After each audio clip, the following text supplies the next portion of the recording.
Before World War II, they only play the gamelan in the palace. So it's a royal entertainment, not for us. The Marhai is what we call the normal people outside of the palace. So one day when the king passed away, the queen bring away the gamelan into the store. No one paid.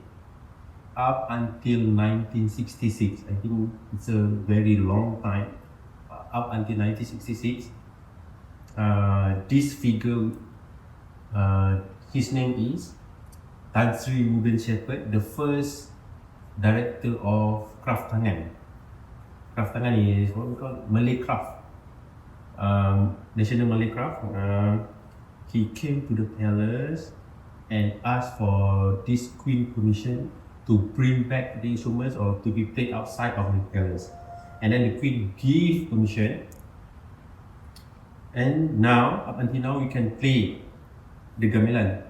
Our normal people, we can play the gamelan because of Her Majesty permission. And then, after that, we can see how grow the gamelan itself. I mean, all people can play from younger kids, primary school or maybe even the kindergarten up until 70 years old people. So everyone can play. Betul? So dia betul.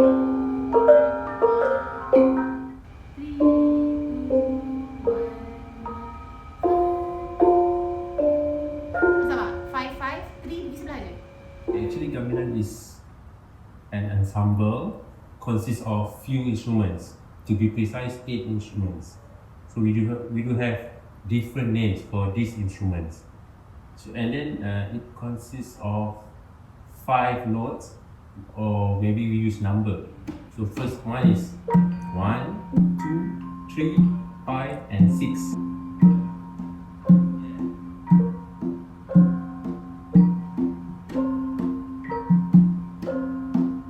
My very first encounter in gamelan was when I was 12 years old.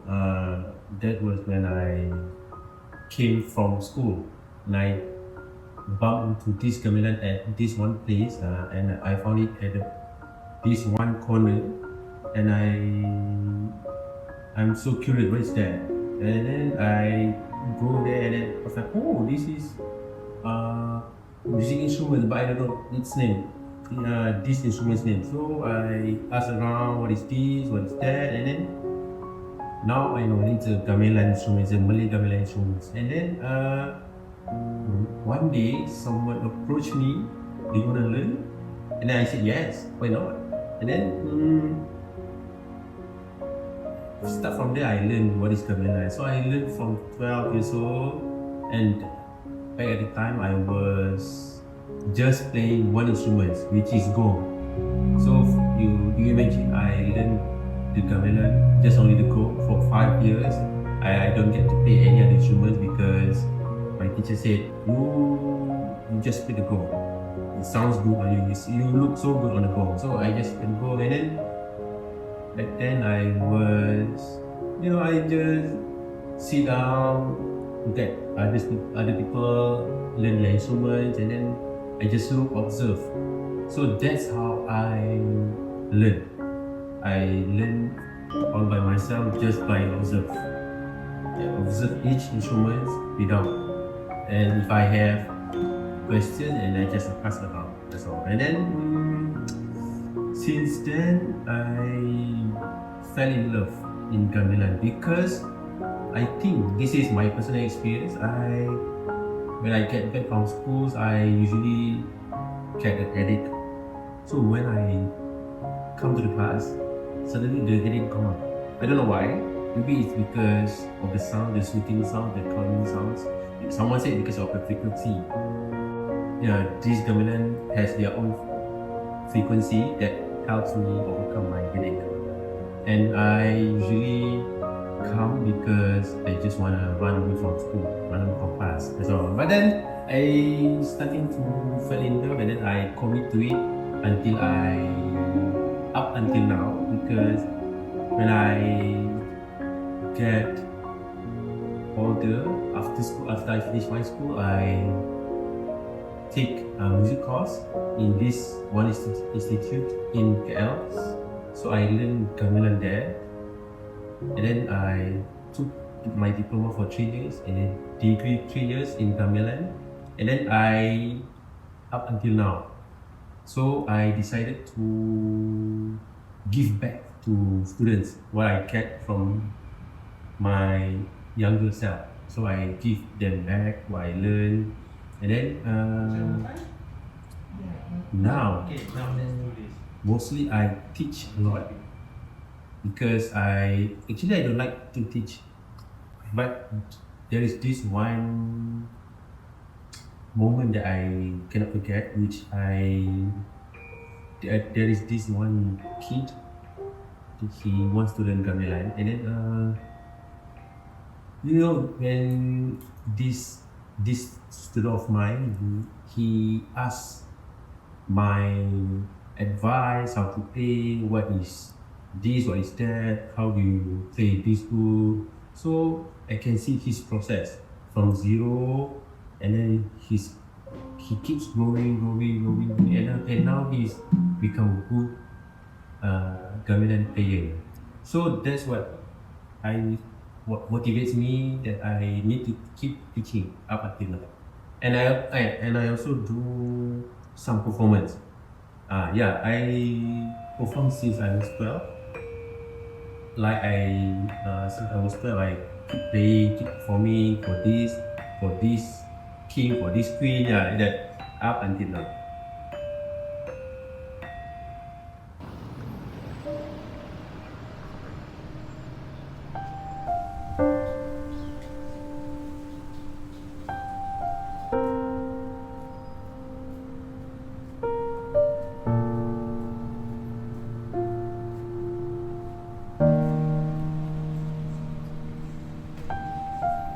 The main challenge for gamelan, first one, we don't get access to every places.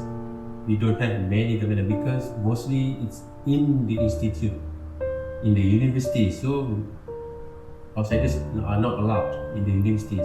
Same goes to the school. Outsiders are not allowed in the school. So we lack of public space for gamelan practice, for gamelan to play gamelan, because I think it's a bit limited to where you can access the gamelan studio.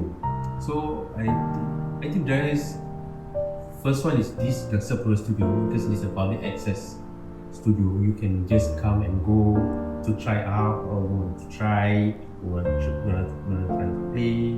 So I think one of it is the Gangsapura, and some other places, I don't know, maybe you can just try. But I think this is the main challenges about gamelan. We don't have full access to every instruments we have in KL, especially in KL, because I think many people from other country want to try, but we don't get to try because it's a bit limited and also it's a bit outdated, if you know. Because some younger kids, they get influenced by the other music, so they forget how good this kind of music, I mean this calming music, this relaxing music, it doesn't suit the artist.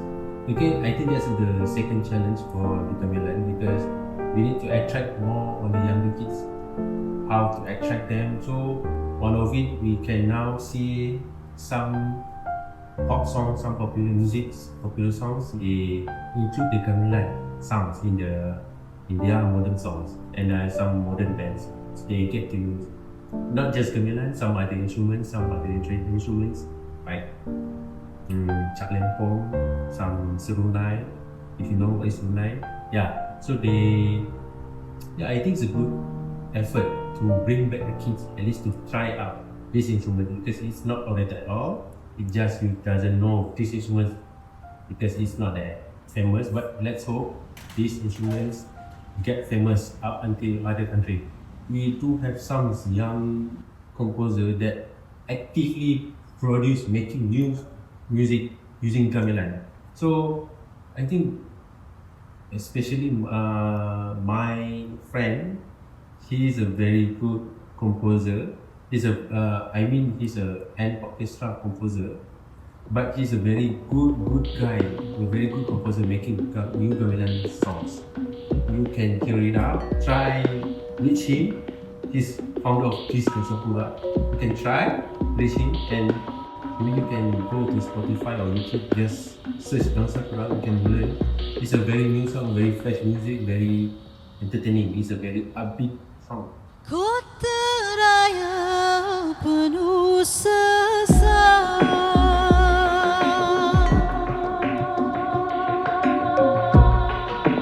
kiri dan kanan laju-lajuan, bila bertemu biarlah galak, nantilah esok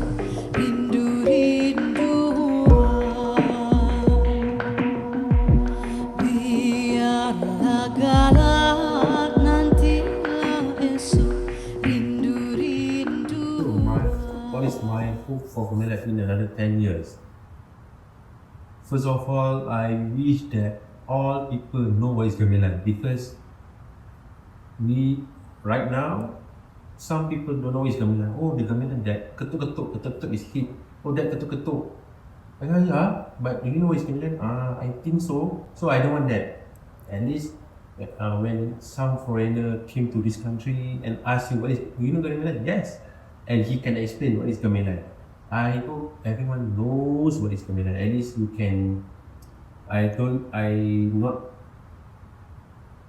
asking you to teach, but I'm hoping you to at least explain what is gamelan. And also, I wish, this is my personal achievement, I would like to bring gamelan outside of this country, at least to be played to other people. So, oh, Malaysia, we got gamelan. Oh, this is gamelan from Malaysia. Oh, this is my gamelan. Oh, I see. This is Malay gamelan, like that.